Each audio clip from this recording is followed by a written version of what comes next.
Alright, at welcome back to my vlog mga loves. You probably think that you are.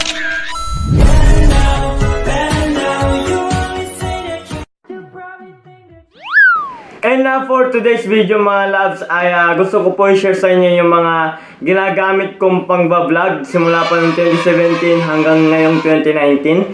So sa mga gustong maging YouTuber dyan, sa mga gustong mag-vlog, no? Ito ay mura para sa akin, no? Napakamura. Then sulit, no? The best siya mga loves, no? Sa mga gustong mag-vlog at sa mga nagtatanong din kung ano bang ginagamit kong pang-vlog, ganun ba, or sa cinematic ko. Kaya, ito mga loves, umpisa natin. I-share ko na sa inyo yung mga ginagamit ko, no? Kaya, ano pa hinihintay natin? In 3, 2, 1, let's go! Ang ginagamit ko kasi noong 2017, no? Itong tripod na ito, kung nakita nyo naman, no? Bulok na siya. At natatanggal na yung dito niya, ganyan, no? Kaya delikado na din siya mga loves kasi baka mahulog ako sa iyo. Unang araw pa lang minahal. Baka mahulog kasi ako sa iyo. Hindi mo naman ako saluhin. Biro lang ha. So ito yung ginagamit ko. Actually, dalawa po siya, no? Dalawa po yan. Ito yung pinakaluma ko na to eh. Yan. Kung nakikita niyo may yellow pa, parang yung ipin nung CrossFit mo yellow teeth. Hindi, joke lang, pero mga loves. Ito naman ay binili ko noong 2018 na. So bali matibay naman siya, mas matibay pa sa relasyon ninyo. Biro lang. Yan, kung nakikita niyo naman, yan, may tali na siya dito. Napapansin niyo yan? May tali na siya kasi para hindi na siya bumitaw. Unang araw. Hindi, ito. Puro tayo hugot eh. Matibay naman din siya, pero natatanggal na din siya. Oo. Bumibitaw na rin. Pero para sa akin okay pa naman ito. Kaya pwede naman siyang gamitin. Pero wala na yung puti dito. Kung napapansin, wala na yung puti. Ano. Basta may puti dyan. Oo. Pero ito matibay pa. At ito naman ay wala na to eh. Kasi ito yung pinakauna ko. Kung napapansin naman, yellow na yellow. Yan, napakarumi. Ito naman ay hindi naman siya masyadong yellow, pero okay lang naman to. Actually, ginagamit ko rin siya, no? Kapag may kapag nagsisinematic ako kuminsan, kaya yun, ginagamit ko siya. Dahil sayang naman, di ba, kung hindi natin ginagamit. Kaya, yun. Ito talaga hindi ko na ginagamit kasi wala na yung yung bakal. Yan, wala naman na ng kakabitan. And, yun. Kaya, bumili ako, ngayong 2019 naman, ito, bumili ako ng tripod na ganito. Yan, napapansin niyo yan. Para siyang, ahas. Napakatibay nito mga loves, no? The impression nito ay talaga naman okay siya sa akin. Kasi natibay naman to eh. Kaya ito mo yan. Kapag nilagay mo to, pag pinatay mo yan, hindi siya basta-basta kahit napakabigat ng camera. Yan. Okay siya sa akin. So ito, alam nyo ba, gusto ko i-share sa inyo, no? Itong tripod na ito, no, pagdating ng Lazada, dahil sa Lazada ko nga siya binili, ay nasira ko kagad siya. Actually, hindi siya ganito. Hindi yan yung niya. Ay, mag-focus, Hindi yan yung talagang niya. Nagpapansin niyo yan. Hindi talaga ganyan yung niya. niya. Basta yung bilog dito, hindi ganito. Actually, nasira ko kaagad at kung napapansin niyo, nag-crack siya. Yan, nag-crack po siya. Basta dito ayaw mag-focus naman. Sa akin lang nakafocus. Sa akin lang nakafocus. Yan. Basta nasira siya dito, nag-crack. Dahil hindi siya mabuhat ng camera. Kasi nagagayto yan nagagayto. Basta hindi niya mabuhat. Kaya binuksan ko siya. Binuksan ko yung dito niya. Then pag open ko, yun. Mali pala yung nag-open ko kasi mas lalo kong hinigpitan. Kaya nag-crack po siya dito. Then, yun, inayos ko na lang at nag-DIY ako para hindi naman masayang kaagad, no? Kasi, ay, napaka-bobo ko talaga. And ito naman mga loves, ito ay napakasulit. Pero ngayon mga loves ay mas matibay, mas tumibay siya ngayon. Oo, hindi na siya nagaganito. Steady na siya. Mas gusto ko pa yung steady kaysa yung nag-aalak ka pa ng iba. Unang araw pa lang So ito mga loves ay talagang solid para sa akin. Kaya sa mga gustong bumili ng tripod na ito ay bumili na kayo. Talagang sasabihin ko sa inyo ay napakasulit. At ang pangalawa natin mga loves ay pangatlo. Ito, nagmamali na naman ako sa pagbibilang eh. Itong na ito. Itong mag-focus. Yan, ito po. Ito pong na ito ay nabili ko po. Nakalimutan ko na yung presyo nito, pero mura naman din siya, no? Yung presyo niya. Ewan ko na lang kung anong presyo niya ngayon. At ito naman ay nasira ko rin kaagad.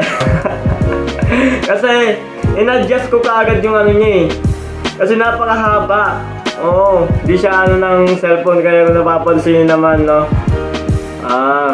Tagal mag-focus. Kung papansin niya mga loves ay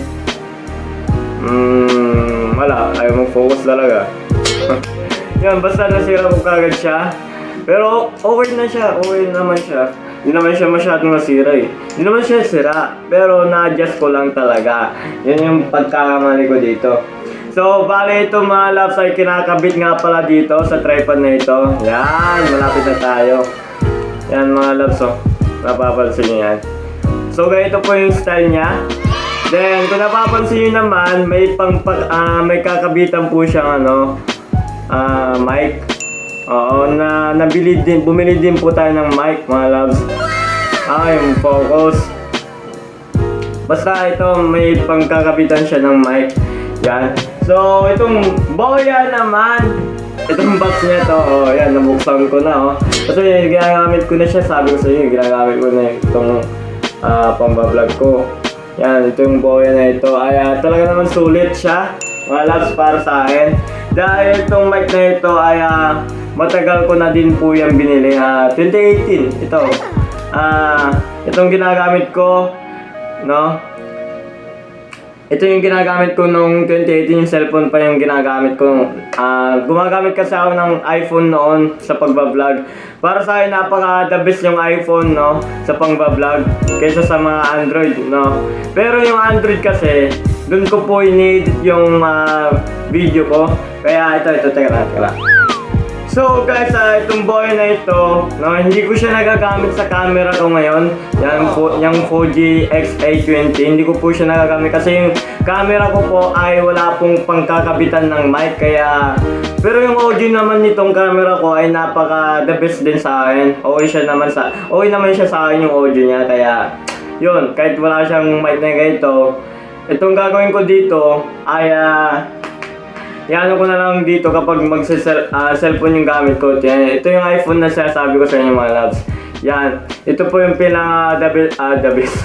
Ito po yung pinakauna kong ginagamit pag-vlog, no? Itong iPhone na ito, iPhone 5S ata to.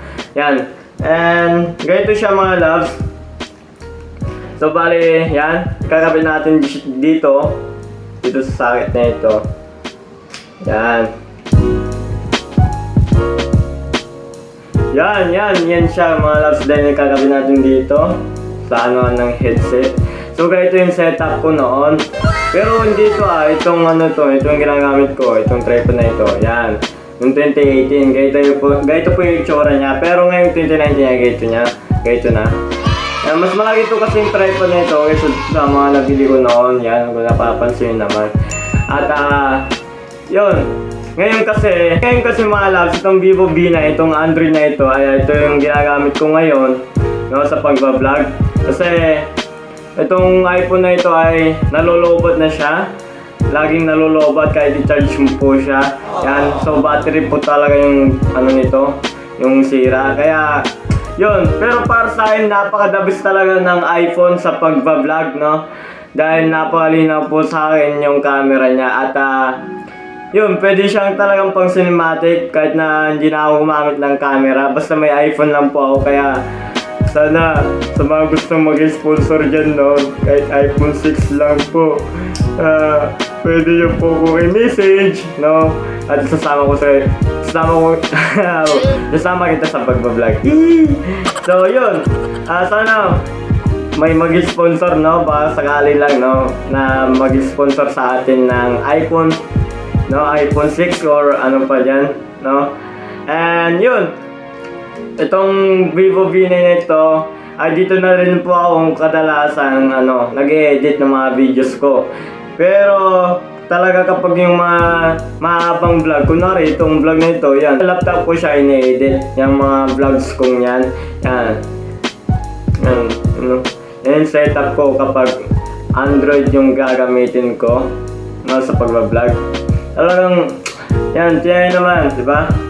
Talagang napakaganda po siyang gamitin, mga loves. Yan, papansin naman yung style niya, yan, the best siya, mga loves. And itong mic kasi, no, kahit mahangin, ay hindi po siya basta-basta napapasukan ng parang sa audio, ganun ba? Yan. At ang panglima nating papakita ko sa inyo yung ginagamit kong pang-vlog ay itong wide lens na ito. So bali, ito ay ginagamit ko kapag Android Android talaga yung ginagamit ko ngayon kasi wala na akong iPhone eh. Itong wide lens na ito, yan kung napapansin naman. At teka lang, ayusin muna natin. So ito po yung wide lens niya, no? Napaka wide lens na ito eh. Napaka solid din to. The best tong nabili ko. Yan. So bali napakalaki niya, pero solid naman siya. Yan, kung napapansin naman. At ang ginagawa ko dito, mga loves, ay kinakabit ko dito. Ay na focus. Yan, kinakabit ko dito sa cellphone. Then kung magbablog ako, kunwari travel vlog, yan, kunwari yan. Ganito po yung magiging tsura niya. Mali pala. So yan, mga loves, no? Yan, yan kung napapansin naman. At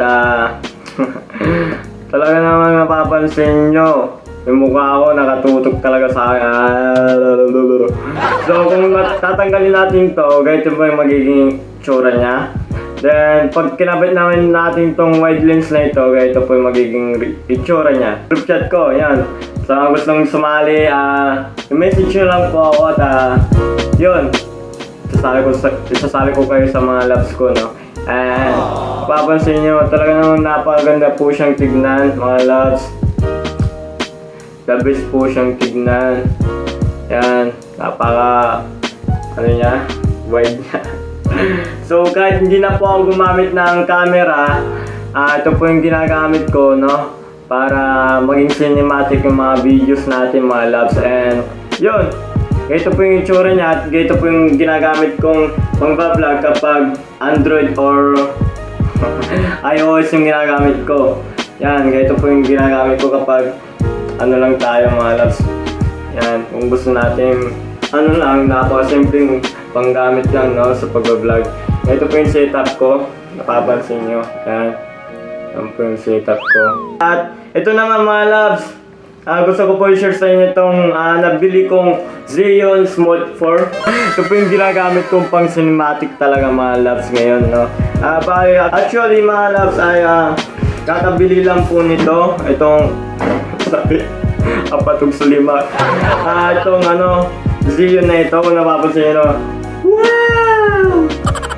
Wow! Kaya napakaganda po nito, mga loves, para sa akin.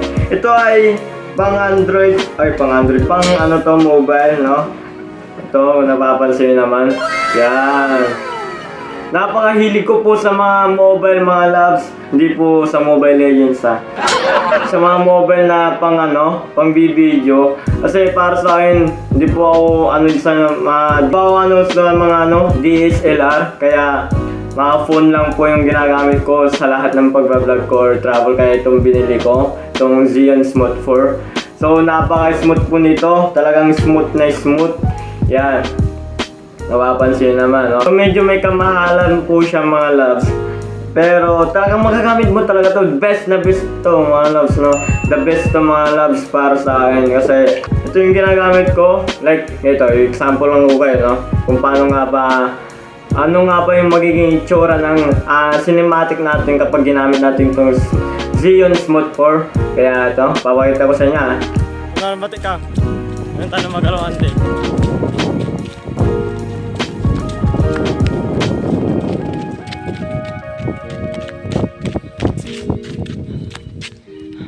There you go. Sige, bati. Bati. Ang manat sa nalang. Hello. So kung nakita niyo na po yung yung smooth ng ating Xeon Smooth 4, yan may po siya dito. Pero ito mga loves ay pwede po siyang gamitin sa camera, kaya kung minsan ito na rin po gagamitin natin kapag camera po yung pagbablog natin. Yan, parang ganito lang siya. Ayan. Pwede siyang stand, stand ng mo, Xeon, yan, ganito siya, Ito yung magiging tsura niya. Napakaganda mga loves. Yan. Magagamit ko naman siya eh. Kaya binili ko to. Alam naman bibili tayo na hindi naman natin magagamit. Kaya gagamitin natin siya mga loves. Para sa akin talaga napakadabis po ng mga cellphone, lalo ng iOS. Kaya sa mga gusto mag-sponsor po sa akin dyan, baka naman. Isang big shoutout sa'yo. Kaya yun, talagang hindi ako makamove on kasi tagal ko na po itong pangarap mga loves, itong Xeon na ito. Yan, napakaganda po sa akin. Yan, para sa akin napakaganda po siya, no? Ito yung ginagamit ko pang travel din. Ay, gagamitin natin pang travel ngayon kasi hindi ko po siya nagagamit ngayon kasi gusto ko po siyang gamitin sa travel, ganun ba. Kung magta-travel man tayo, yan, ito po yan. At ito yung box niya. Yeah, papansin lang talaga naman. Yung kapal ng box niya parang, share ko sa inyo yung ating drone. Yan. So, bali itong drone na ito ay DJI Tello. Yan. Napaka din po siya, sulit sa akin. Pero hindi po siya masyadong kaganda yung quality ng video niya. Pero kapag kapag medyo hindi naman gustong mataas yung pagkuha mo ng drone. Yan. Ito po yung ginagamit ko. Yan, napakaganda din po siya. Sulit naman, pero kailangan talaga ng hindi mawala yung wifi niya kasi kapag nawala yung connection nito, wala. Hindi ko na alam gagawin ko. Kaya, yun, pwede siya sa kahit anong pwede siyang iOS, ganun ba. Ito yung box niya. Kaya mga mapapansin naman. Yan. Sa susunod na vlogs ko siguro papakita ko sa inyo yung mga paano nga ba gamitin itong mga nabili ko, like itong Xeon na ito. Yan. Sa susunod na vlog ko mga loves, yun, papakita ko sa inyo kung paano nga ba ito gamitin itong lahat na ito. Yan. So yun na nga mga loves, yun, ito po yung lahat ng ginagamit ko sa mga videos ko. Sana po nagustuhan niyo itong video na ito mga loves, no? At hindi ko po kasi ma-imagine na nabili ko po ito lahat, no? At sa tulong din ni mama at sa tulong din ng ipon ko, no? Yan. At kay Papa din, maraming salamat sa buong pamilya ko na sumusuporta sa akin, na naniniwala po sa akin, no? Sa inyo, maraming salamat po sa suporta na binibigyan niyo sa akin. Yan. Di ko po kasi ma-imagine talaga mga loves na nabili ko itong lahat, no? Na dumating itong lahat sa akin.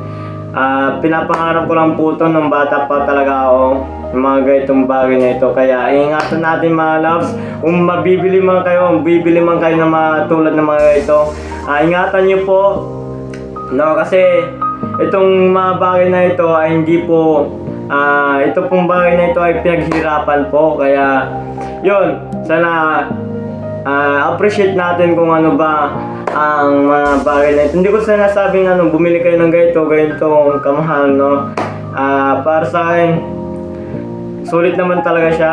Ito lang naman po yung mahal po dito eh, itong Zin na ito at itong itong drone na ito. Ito po yung pinakamahal lang po sa akin na mahal na binili ko. Yan. Ito, sulit naman talaga at mura pa po yung mga gamit nito. Ito lang din yung pinakamahal sa akin na nabili ko sa mobile setup natin na pag-vlog. Yun. Maraming salamat po sa panonood na ito mga loves, and sana nabigyan ko po kayo ng idea na bago kayo mag-YouTube or maging isang vlogger. Kaya sana ma-inspire po kayo dito sa video na ito, and maraming salamat po sa panonood mga loves, and magkita-kita tayo ulit sa susunod pang vlog, no? Dahil di pa dito natatapos tong vlog natin, dahil gagamitin natin to kapag magta-travel na tayo. Yan gusto itong gamitin eh. Kaya yun, maraming salamat po mga loves. Peace and God bless. Love you. Yee!